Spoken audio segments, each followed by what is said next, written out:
सभिनी दोस्तनि खे इंडस डायलॉग जे वीकली इंटरनेशनल में भलीकार। तमामु घणा मसइला आहिनि जेके पाण हर हफ़्ते वीकली इंटरनेशनल में डिस्कस कंदा आहियूं। असां सां गॾु हफ़ीज़ आरी सर मौजूदु आहे। पाण तमामु घणा जेके आलमी मामला आहिनि उन्हनि ते दस्तरस रखे थो।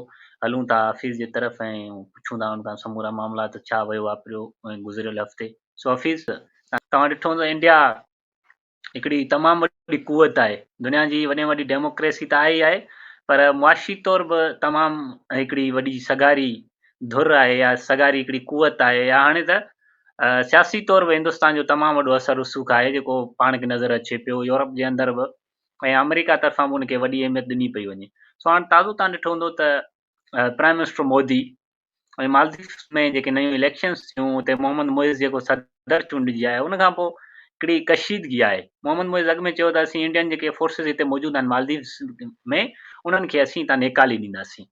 सो हाणे हुते जेके मालदीव्स में मिनिस्टर आहिनि उन्हनि ऐं जेको प्राइम मिनिस्टर मोदी आहे उनजे विच में हिकिड़ी वॾी कशीदगी आहे, बयानबाज़ी आहे, जेकी आलमी मीडिया जी ज़ीनत बणिजी चुकी आहे। टिनि मिनिस्टरनि खे सस्पेंड बि कयो वियो आहे मालदीव में, छाकाणि त चवनि था त उन्हनि मोदी जी जेको प्राइम मिनिस्टर मोदी आहे उनजी का तोहिन कई आहे। सो तव्हां हिन मामले खे कीअं था ॾिसो? मालदीव्स ऐं हिंदुस्तान जा हिकिड़ा वॾा तालुकात बि रहिया आहिनि, पर हाणे अहिड़ी कहिड़ी ॻाल्हि आहे, अहिड़ो कहिड़ो मसइलो आहे जो उहा कशीदगी तेज़ थी वई आहे?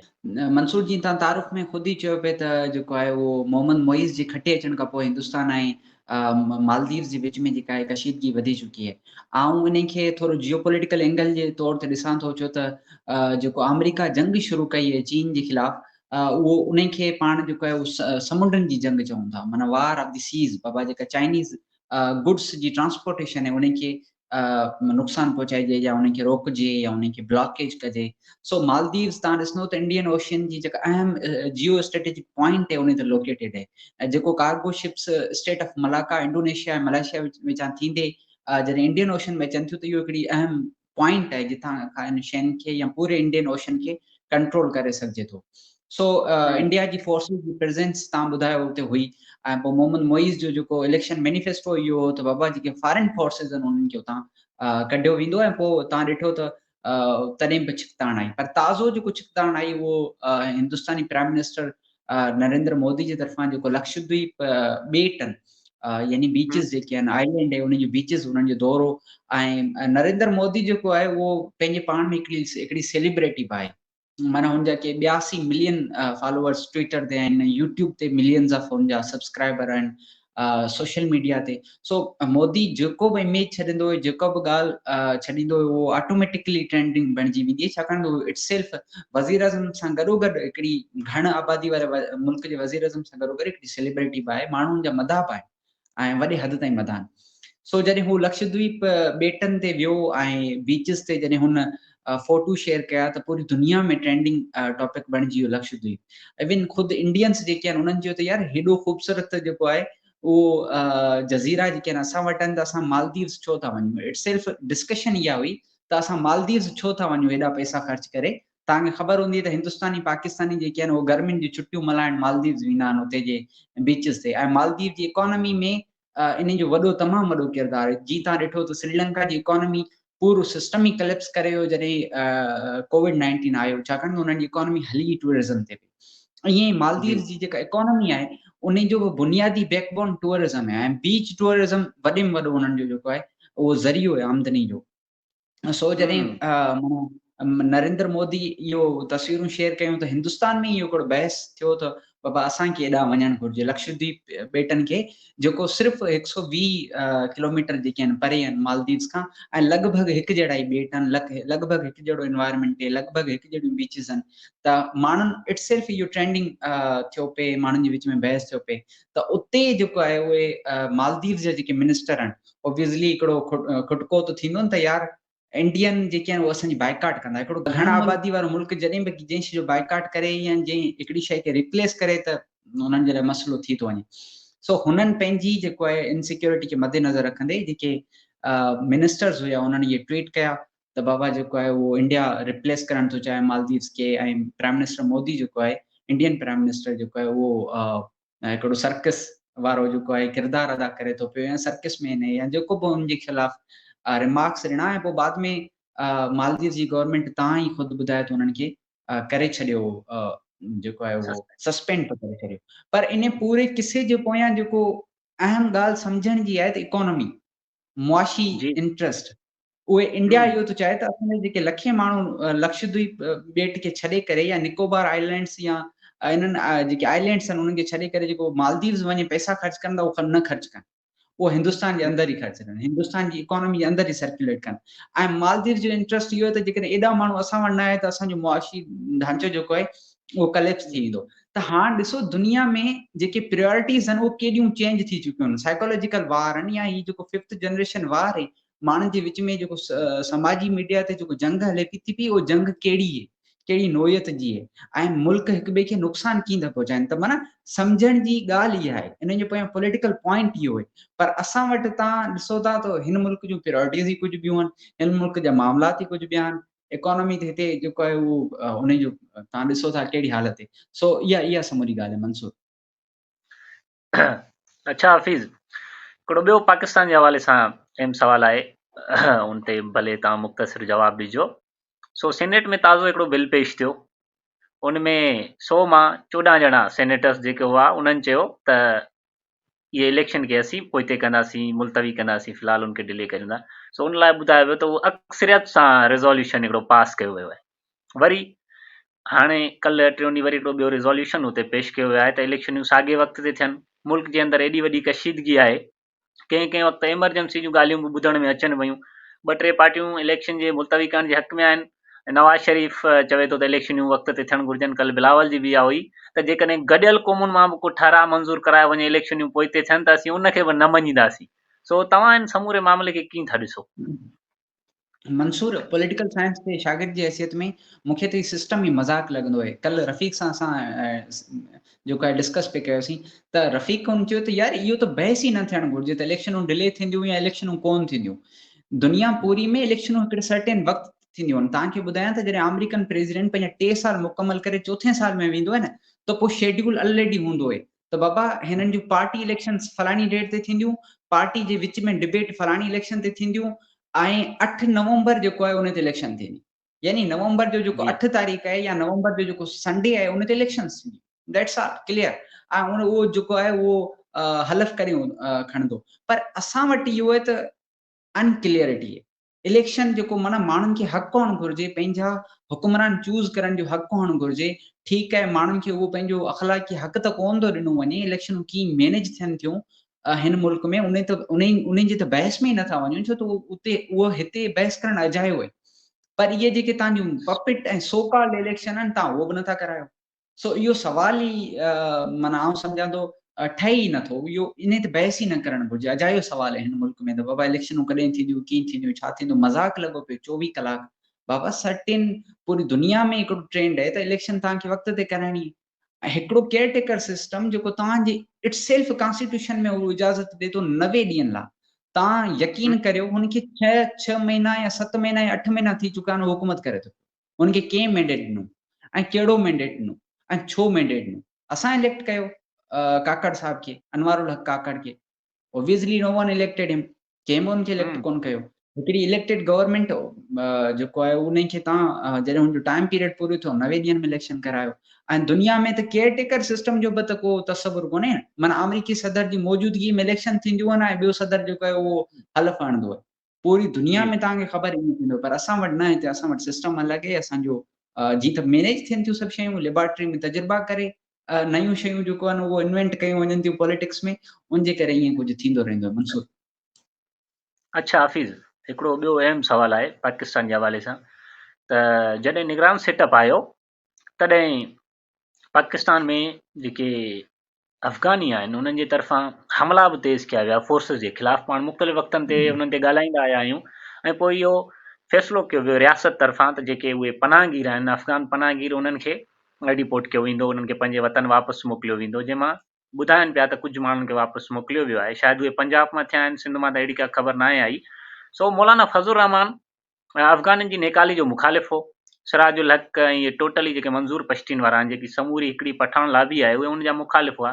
हींअर फज़लुर रहमान खे रियासत तरफ़ां अफ़गानिस्तान ऐं पाकिस्तान जी कशीदगी जेका आहे उनखे घटि करण लाइ अफ़गानिस्तान मोकिलियो वियो आहे, काबुल दौरे ते मोकिलियो वियो आहे। तव्हांखे छा थो लॻे त फज़लुर रहमान जूं कोशिशूं रंग लाहींदियूं, पाक अफ़गान जेके लाॻापा आहिनि उहे बहितर थींदा ऐं अफ़गाननि जी निकाली वारो मामिलो कीअं हल थींदो, या छा अफ़गान जेका तालिबान सरकार आहे उहा TTP जे ख़िलाफ़ को एक्शन, को अमली क़दम खणंदी, या इहो मामिलो ईअं ई जीअं जो तीअं घुमाए फिराए हलंदो रहंदो? कीअं था ॾिसो? मंसूर, तुंहिंजो सवाल हिकिड़ो तवील या हिकिड़ो तफ़सीली जवाबु घुरे थो, पर आउं इन खे एज़ शॉर्ट एज़ पॉसिबल रखण जी कोशिशि कंदुसि। मंसूर, जॾहिं सोवियत यूनियन जे ख़िलाफ़ हिननि जंग मड़ी, CIA ऐं अमेरिका जी जेका साम्राज्य जी साथारी आहिनि उन्हनि जे तरफ़ां, त पाकिस्तान उन्हनि जो हिसो थियो।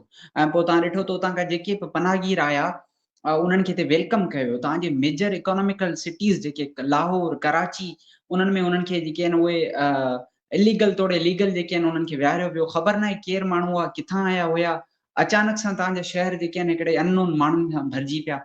ऐं ॿी ॻाल्हि इहा त उन्हनि वटि करण जे लाइ कुझु कोन हो, रियासत वटि को प्लान न हो उन्हनि माण्हुनि खे हिते सेटल करण जे लाइ। उन्हनि माण्हुनि खे बाबा हेतिरा सारा माण्हू आहिनि, हू छा कंदा? ऐं पोइ उहो तव्हां ॾिठो त सिस्टम में जेके आहिनि उहे घिरिजी विया। उहे तव्हांखे ॾोहनि में मिलंदा, उहे तव्हांखे ड्रग ट्रैफिकिंग में मिलंदा, उहे तव्हांखे वेपन ट्रैफिकिंग में मिलंदा। माना हर उहो ॾोह उन्हनि माण्हुनि कयो जेके हिते आया, पराई जंग जे नतीजे में जेके आया हिते। सो उन जंग खां पोइ जेकॾहिं माण्हू आया, माण्हुनि उन ते बि तनक़ीद कई। ऐं हींअर जेकॾहिं या TTP, ऐं पोइ तव्हां ॾिठो त उहे ई माण्हू जेके आहिनि उहे इनडायरेक्टली TTP सां बि गॾु थिया। TTP जूं जेके बि कार्रवायूं थींदियूं हुयूं उहो पैसनि ते कंदा हुआ, ऐं पूरो मुल्क जो जेको आहे तमाशो ठाहियो वियो हेतिरा साल। ऐं पोइ रियासत नेठ इहो सोचियो त यार हिननि खे जेको आहे उहो मोकिलणु घुरिजे, ऐं पोइ तव्हां फ़ैसिलो कयो। ॾिसो, ही 40 सालनि खां माण्हू हिते हुया। 40 सालनि खां हिते हुजण जो तव्हां मक़सदु सम्झो था? उन्हनि जा हिते लिंक्स जुड़ी चुका हुआ, उन्हनि जा हिते मुफ़ाद जुड़ी चुका हुआ।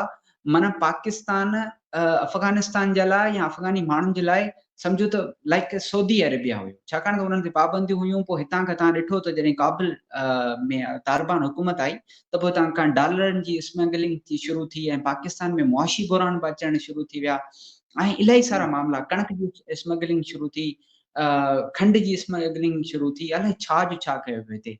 सो उन खे रोकण जे लाइ रियासत इहो क़दम खयो। पाण उन टाइम जॾहिं वीकली कयो, पाण चयो त बाबा इहो क़दम बैकक्लैश थींदो। इहे माण्हू जेके आहिनि सुबुह जो तव्हांजे ख़िलाफ़ जेको आहे उहो झेड़ो कंदा, ऐं तव्हां वटि रोकण जे लाइ बि का स्ट्रेटेजी मौजूदु कोन हूंदी। ऐं पोइ तव्हां इहो ॾिठो त रियासत ते जेके आहिनि हमला कया विया, ऐं उहे हमला अफ़गानिस्तान मंझां कया विया। अफ़गानिस्तान अंदरि वेही करे उन्हनि खे जेको आहे उहो सम्झो प्लान कयो वियो, ऐं पोइ पाकिस्तान ते कया विया। ऐं पोइ थियो ईअं जो रियासत हुननि खे चवंदी हुई, जेके कल ताईं हुननि जा भाउ हुआ, कल ताईं हुननि जे वेझा हुआ, कल ताईं हुननि जूं हर ॻाल्हियूं ॿुधंदा, त बाबा तव्हां हिननि जे ख़िलाफ़ कार्रवाइयूं करो। ऑब्वियसली हू कार्रवाइयूं करण वारा माण्हू ई न आहिनि, छो त हिते जेके बि माण्हू हुआ उहो इनडायरेक्टली हुननि खे सर्व करनि पिया। डॉलर त अफ़गानिस्तान वञनि था पिया न, सो अफ़गान हुकूमत उन्हनि जे ख़िलाफ़ छो कार्रवाई कंदी?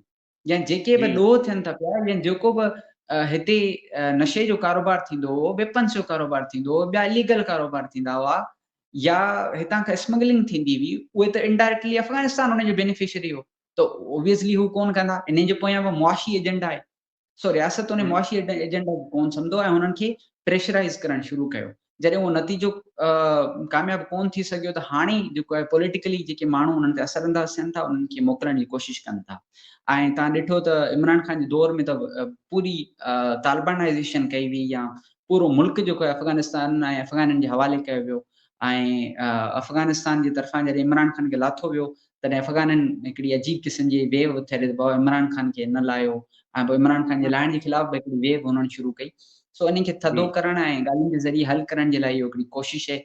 मौलाना मुमकिन आहे सक्सेसफुल थिए, पर ऑब्वियसली जेके मुआशी मुफ़ाद हुजनि था उहो सभिनी मुफ़ादनि खां अहम ऐं मथबरा हुजनि था। सो आई डोंट थिंक सो कि इन मसइले में या इन कशीदगी में कुझु थियण वारो। ठीकु हफ़ीज़, ॿियो कुझु? मंसूर, तव्हां हिन भेरे जी वीकली जो पाकिस्तान स्पेसिफिक रखियो, ऐं यका 2 सवाल पुछा। ख़ैर तव्हां खां हाल अहिवाल पुछूं था। ब्लिंकन जेको आहे उहो 7 अलाए 8 भेरो मिडल ईस्ट आयो आहे, ऐं हिन भेरे हू सऊदी जे क्राउन प्रिंस सां बि मिलियो आहे, ऐं किंग ऑफ जॉर्डन सां बि मिलियो आहे। सो हिन भेरे वारो जेको दौरो आहे ब्लिंकन जो, उहो पोयनि खां केतिरो मुख़्तलिफ़ आहे, ऐं छाजे करे थियो आहे?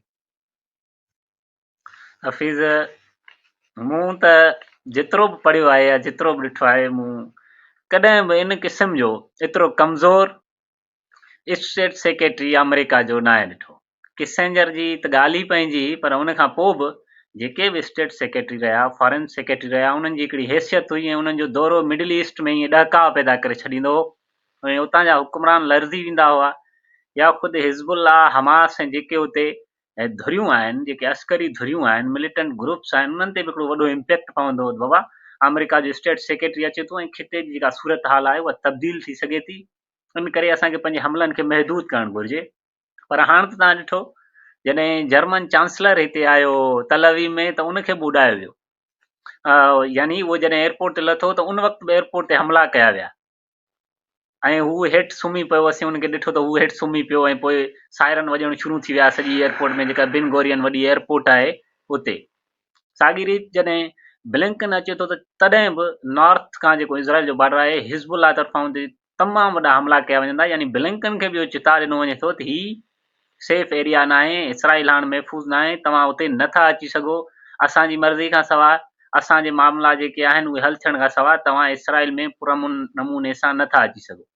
सो सतों भेरो जेको हीउ विज़िट थियो ऑफिस, तव्हां ॾिठो त अमेरिका में तमामु वॾी कशीदगी आहे, कांग्रेस में तमामु घणा इख़्तिलाफ़ आहिनि, हथियार अमेरिका जेको इसराइल खे हथियार विकिरो करे थो उन ते तमामु घणा इख़्तिलाफ़ आहिनि ऐं रेड सी में हफ़ीज़ जेका बि उते कशीदगी हले थी उनखे अमेरिका जेके हौसनि जा अटैक्स आहिनि उन्हनि खे काउंटर अटैक न आहे करे सघियो, यानी उन्हनि खे रोके न आहे सघियो। वारशिप्स जी मौजूदगी जे बावजूदि 75 साल इसराइल खे हर तरह जी सियासी ऐं अस्करी सफ़ारती मदद ॾियण जे बावजूदि अमेरिका इसराइल खे महफ़ूज़ न आहे करे सघियो, यानी 7 अक्टूबर जा हमला, हमास जो एॾो वॾो हमलो, आयरन डोम जी नाकामी, इंटेलिजेंस फेल्यूअर ऐं उनखां पोइ एॾी वॾी फ़ौजी ताक़त 3 महीना मुकमल थी चुका आहिनि, लॻभॻि 95 ॾींहं आहे अॼु जंग खे 95 ॾींहं थियण वारा आहिनि, त उन में इसराइल को बि टारगेट अचीव न करे सघियो आहे।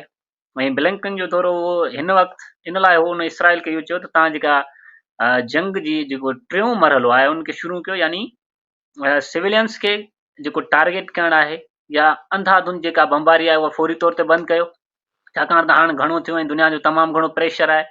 ॿिए पासे सदर बाइडन कल्ह नेतन्याहू खे 3 ॾींहं वार्निंग ॾिनी हुई, जेको साले अल अरोरी खे, जेको हमास जो डिप्टी चीफ हो, जॾहिं उनखे बेरूत में क़तल कयो वियो, उन ड्रोन स्ट्राइक कई वई, उनखे कार में क़तल कयो वियो, जंहिंमें अल कसाम ब्रिगेड जा कुझु कमांडोज़ बि हुआ, हिज़बुल्ला जा बि हिकु अधु कमांडोज़ हुआ, उहे जॾहिं मारिजी विया तॾहिं बाइडन नेतन्याहू खे ख़बरदार कयो त हिज़बुल्ला सां जंग छेड़नि यानी बाहि सां खेॾण जे बराबरि आहे, ऐं जेकॾहिं हिज़बुल्ला सां तव्हां मुकमल तौर ते जंग छेड़ी त तव्हां कंहिं बि सूरत में ही जंग न खटे सघंदव।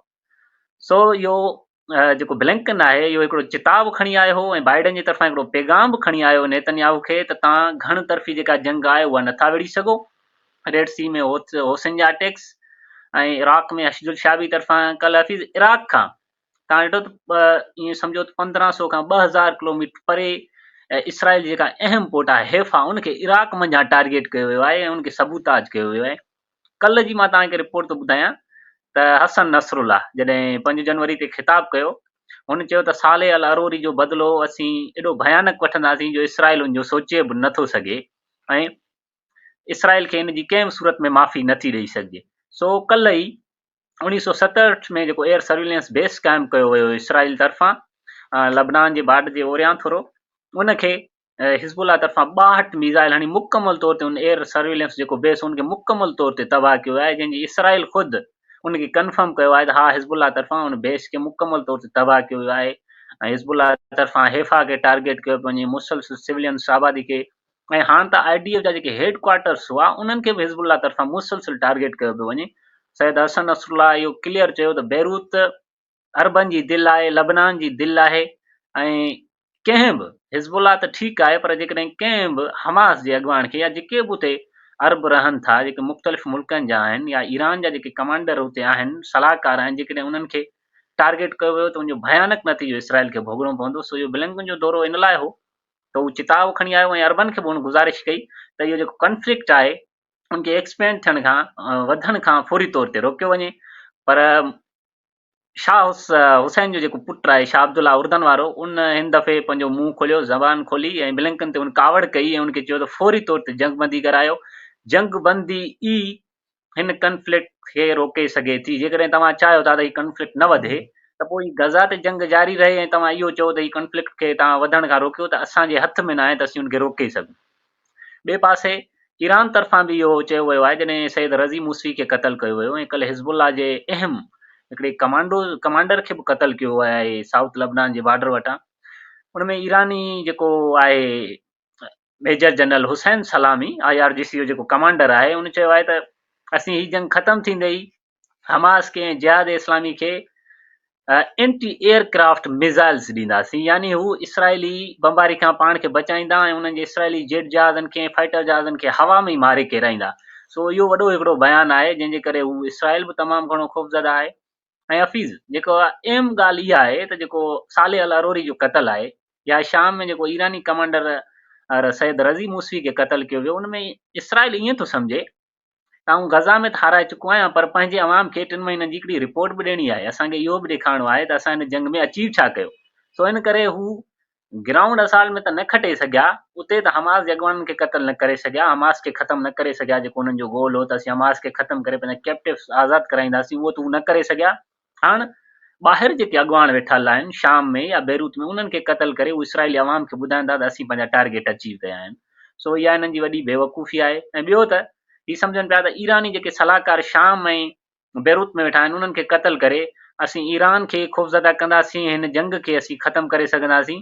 सो मुंहिंजे ख़्याल में त ईरान जो ई कावड़ अञा वधंदी ऐं हिज़बुल्ला सां जंग यानी मुकमल ईरान सां जंग आहे। ऐं हीअ जेको कल्ह ईरान जो इहो बयानु आहे त असीं हमास ऐं जिहाद इस्लामी खे एंटी एयरक्राफ्ट मिज़ाइल्स ऐं उहे वेपन्स फराहम कंदासीं, इहो दरअसल ईरान मिडल ईस्ट में मुकमल हिकिड़ो इसराइली सयूनी रियासत जे ख़ात्मे लाइ हिकिड़ो सामान जमा करे पियो, जेको ख़ुदि इसराइल लाइ बहितर इहो आहे त हू हिन वक़्तु जंग खे ख़तमु करे ऐं जेके बि धुरियूं आहिनि उन्हनि सां वेही करे जेको बाइडन चयो त 2 स्टेट सोल्यूशन ई लास्ट सोल्यूशन आहे, उन ते फौरी तौर ते अमल करणो ई पवंदो, ॿियो को हल असांखे नज़र नथो अचे। ठीक है मंसूर, तव्हां इहो समूरी ॻाल्हि कई, अमेरिका जो बि प्रेशर आहे इसराइल ते, पर तव्हां ॾिसो त मुसलसिल तौर ते जंग जारी आहे ऐं इसराइल जो इहो ख़्यालु आहे, जेको पाण वीकली इंटरनेशनल में हिकिड़ी प्रिडिक्शन कई त इसराइल जो ख़्यालु इहो आहे त गज़ा जे माण्हुनि खे सिनाई ॾांहुं मुंतक़िल करे ऐं गज़ा खे मुकमल तौर ते आजू कयो वञे। माना इसराइल जो ओवरऑल प्रोजेक्ट इहो आहे, पर ऐं उन प्रोजेक्ट तहत हुन नॉर्थ ते कब्ज़ो कयो। हाणे उहे चवनि था त इन खे ख़ाली न कंदासीं। सो अमरीकी तोड़े यूरोपी उहे चवनि था त गज़ा खे जेको आहे उहो इसराइल खे ख़ाली करणु घुरिजे ऐं ॿी तरफ़ जेको आहे इसराइल जेको आहे हमास सां बि जंग शुरू करणु वञे थो पियो। सो इसराइल वटि प्लान्स छा आहिनि, माना हीउ छा थो करणु चाहे? 3 महीननि खां पोइ जेकॾहिं पाण सूरत जो जाइज़ो वठूं त माना इसराइल छा थो करणु चाहे? हफ़ीज़, असुल मामिलो आहे गज़ा में जेके मिनरल्स निकिता आहिनि, जेके रिसोर्सिस निकिता आहिनि सामूंडी किनारे ते, जेको उते गज़ा खे मेडिटेरेनियन समुंड जो लॻे थो हिसो, उते तमामु वॾा हिकिड़ा रिसोर्सिस निकिता आहिनि। इसराइल जी ऐं यूरोपी क़ुवतुनि जी ख़ासि तौर ते उन ते नज़र आहे $बिलियन जा जेके नेचुरल रिसोर्सिस निकिता आहिनि, दरअसल उन्हनि खे इहो आहे त उहे जेकॾहिं हमास ऐं जेके जिहादी तंज़ीमूं आहिनि जेकॾहिं उन्हनि जे हथ लॻा त उहे ईरान जे थ्रू शाम ऐं जेके ॿिया, हाणे तव्हां ॾिठो हूंदो त मिस्र ऐं ईरान जा बि पाण में तालुकात जेके आहिनि उहे वेझा पिया थियनि। ऐं इहो ई इसराइल खे हिकिड़ो वॾो ख़ौफ़ आहे त जेकॾहिं मिस्र ईरान सां वेझो थियो त मिस्र जे थ्रू जेको रफ़ा बॉर्डर आहे जेको गज़ा खे लॻे थो, हितां तमामु घणा वेपन्स, पैसो ऐं ॿियूं जेके जदीद तरीन टेक्नोलॉजीज़ आहिनि उहे हमास जे हथु लॻंदियूं ऐं उहे इसराइल जी सिक्योरिटी लाइ हिकिड़ो तमामु वॾो ख़तरो हूंदो। अहम ॻाल्हि इहा आहे। बाक़ी 3 महीननि हफ़ीज़ पहिरें ॾींहुं जॾहिं ब्लिंकन हिते आयो, जॾहिं 7 अक्टूबर जा हमला थिया, ब्लिंकन आयो ऐं उन नेतन्याहू जा हथ वठी करे ऐं चयो त तव्हां हमास खे मुकमल तौरु ख़तमु करे छॾियो। ऐं गज़ा जे माण्हुनि खे ख़ुदि अमेरिका तरफ़ां बि इहो चयो वियो त जेकॾहिं हू पाण खे बचाइणु चाहिनि था त हू पहिरियां साउथ तां हलिया वञनि ऐं उनखां पोइ चयो वियो त हू साइनाई ॾांहुं हलिया वञनि, जेको सिनाई जो इलाइक़ो आहे मिस्र जो। पर जॾहिं अब्दुल फताह अल सीसी मिस्री सदर मना कई ऐं चयो त गज़ा असांजी रेड लाइन आहे, इन जा संगीन नतीजा भोगणा पवंदा, तॾहिं हू सभु पोइते हटिया। ऐं हाणे तव्हांखे इसराइल, मूंखे त घटि में घटि ज़ाती तौर ते इहो पियो लॻे त इसराइल न पंहिंजा जंग जे ज़रिए 3 महीननि में न कैप्टिव्स आज़ादु कराए सघियो आहे, हालांकि उन समूरे गज़ा में फ़ौजूं मौजूदु आहिनि इसराइल जूं, पर पंहिंजा कैप्टिव्स आज़ादु न कराए सघिया आहिनि। जेकॾहिं कुझु थिया बि आहिनि त उहे ॻाल्हियुनि ज़रिए थिया आहिनि, कतर जी मीडिएशन हुई, मिस्र जी मीडिएशन हुई ऐं मूसाद हमास उहे सभु वेठा हुआ, ॻाल्हियुनि ज़रिए थिया आहिनि। ॿिए पासे गज़ा जे माण्हुनि खे उन्हनि चयो त असीं गज़ा साईं हमेशह जे लाइ ख़ाली कराए छॾींदासीं, ऐं इसराइल जो अंटर हिसो हूंदो उहो बि न कराए सघिया, हमास खे ख़तमु बि न करे सघिया। सो मूं अॻे सवाल में इहो क्लियर चयो त इसराइल कुझु बि अचीव न आहे करे सघियो, ही जंग नेतन्याहू जी बका आहे। जंग में ई नेतन्याहू ऐं उनजा जेके फार राइट मिनिस्टर्स आहिनि, जेके उनजा इतादी आहिनि, उन्हनि जी बका आहे। बाक़ी उन्हनि वटि का बि प्लानिंग न आहे। हू गज़ा खां ॿाहिरि माण्हुनि खे टारगेट करे जेके सियासी क़यादतूं आहिनि, हू फ़ौजी क़यादतुनि खे त ख़तमु न करे सघिया, पर सियासी क़यादतुनि ते हमला करे इहो ॾेखारनि पिया पंहिंजे आवाम खे त असां हिन जंग में वॾो कुझु अचीव कयो आहे। ऐं नेतन्याहू जंहिं हमेशह इंतिहा पसंदी वारी सोच रखी आहे, जेको उन्हनि जो असली जेको मुआइदा हतीक आहे, उन मुताबिक़ हू हले थो। हू चाहे थो गज़ा जे माण्हुनि खे हमेशह जे लाइ ख़तमु करे छॾिजे, फ़लस्तीन खे ख़तमु करे सघिजे। सो अॼु ई मूं इस्माइल हानिया जो बयानु ॿुधो, हुन चयो त इसराइल वटि हिकिड़ो ई ऑप्शन आहे त हू टेबल ते अचे। ही जेका असां 7 अक्टूबर जा हमला कया, इहे हुन बि इहो ई चयो त अंतोनियो गतरस जे लफ़्ज़नि में इहे 75 सालनि जी बर्बरियत जो जवाबु आहिनि। ऐं उन ब्लिंकन जॾहिं आयो पेट्रियोनी, इस्माइल हानिया डायरेक्ट उनखे बि हिकिड़ो बयानु ॾिनो, तव्हां ॿुधो हूंदो। उन चयो त असीं ब्लिंकन खे चऊं था त हुन 3 महीननि जा मिडल ईस्ट में नतीजा ॾिसी छॾिया। सॼे यूरोप जी ताक़तुनि, उन्हनि जे हथियारनि, उन्हनि जी टेक्नोलॉजीज़ हमास खे ख़तमु न करे सघिया। इन लाइ ब्लिंकन खे आउं चवां थो त जेकॾहिं मिडल ईस्ट में फ़लस्तीन जो मसइलो हल न कयो वेंदो त इसराइल कंहिं बि सूरत में अमुन सां सुकून सां न रही सघंदो। सो इहो डायरेक्ट हिकिड़ो इस्माइल हानिया जेको हमास जो सरवर आहे, उन तरफ़ां इहो बयानु, ऐं ब्लिंकन जहिड़े अमेरिका जे स्टेट सेक्रेटरी जो बयानु, इहो उन्हनि जी ताक़त तय करे थो। हाणे तव्हां ॾिठो हूंदो त नेतन्याहू चयो त असीं हमास सां ॻाल्हियूं करण लाइ तयारु आहियूं। कुझु ॾींहं अॻु मिस्र में बि सभु पहुता, मूसा सरबराह, CIA सरबराह, कतर जो अमीर अब्दुल फत्ताह अल सीसी ऐं शाह अब्दुल्ला उर्दन वारो जेको किंग आहे। पर हमास ॻाल्हियुनि खां इनकार करे छॾियो, जंहिंमां इहो महसूसु थिए थो त हमास हिन वक़्तु ताक़त में आहे ऐं उहा ग्राउंड ते मज़बूत आहे। यया सिनवार खे ऐं मोहम्मद ज़ैफ जेके मास्टर माइंड हुआ 7 अक्टूबर जे हमलनि जा, उनखे अञा ताईं इसराइल अरेस्ट न आहे करे सघियो। सो इहा इसराइल जी वॾी नाकामी आहे। मां इहो बि सम्झां त इसराइल ख़ुदि बोखलाहट जो शिकार आहे। 6 जेके अहम ब्रिगेड्स हुयूं, उहे जेके ज़मीनी तौरु गज़ा में विढ़नि पियूं, उन्हनि खे बि विथड्रा करायो वियो आहे। वरी इसराइल मथां हिकिड़ी खूनी बमबारी करणु चाहे थो, जंहिं ते हाणे यूरोप जा जेके हुकुमरान आहिनि, भले अमेरिका हुजे, यूरोप हुजे, उहे बि हाणे वधीक बर्दाश्त कोन कंदा। पर हफ़ीज़ अहम मामिलो आहे उहा इसराइली लॉबी जेका अमेरिका में वेठल आहे, जेकी अमेरिका जी मईशत खे हलाइनि था, जेके सरमाएदार आहिनि, जेके ईअं सम्झो त अमरीकी सदर बि उन्हनि जे हुकुम खां सवाइ चुरी फिरी नथो सघे। मुंहिंजे ख़्याल में जेका अपोज़िशन आहे इसराइल जे अंदरि, उहा जंग जो ख़ात्मो चाहे थी, उहा माण्हुनि खे महफ़ूज़ करणु चाहे थी। उहा लेबर पार्टी जेका आहे, यार लेपिड जो अॻवान आहे जेको अपोज़िशन, उहो ॻाल्हियूं करणु चाहे थो। पर इहे ॻाल्हियूं तॾहिं थींदियूं, इन 2 स्टेट सोल्यूशन खां वापसी तॾहिं थींदी जॾहिं नेतन्याहू खे अवामी प्रेशर उन्हनि खे हटाए ऐं उते नई का गवर्नमेंट अचे। नेतन्याहू जो हटण ई हिन जंग खे रोके सघे थो, या त एॾो वॾो अमेरिकी प्रेशर हुजे, या जेका असुल इसराइली यहूदी लॉबी आहे, बाइडन कुझु बि चवे, जेसी ताईं उहा यहूदी लॉबी न चाहींदी, तेसी ताईं गज़ा में जंग बंदी न थींदी। जी ठीक है Mansoor, thank you so much. तव्हां इनसाइट्स ॾिनियूं ऐं अंदरि जूं ख़बरूं हूंदियूं आहिनि, सॼो ॾींहुं अल जज़ीरा खोले वेठो ईंदो मंसूर। सो तव्हां सभिनी जी वॾी महिरबानी, तव्हां इंडस डायलॉग जो वीकली इंटरनेशनल ॾिठो। अॻिए हफ़्ते वरी चंद अहम मौज़ूअनि ऐं ख़बरुनि सां गॾु तव्हां वटि हाज़िर हूंदासीं। ऐं तव्हां इंडस डायलॉग खे सपोर्ट करियो, पंहिंजे दोस्तनि सां शेयर करियो। तव्हां सभिनी जी वॾी महिरबानी। Thank you so much.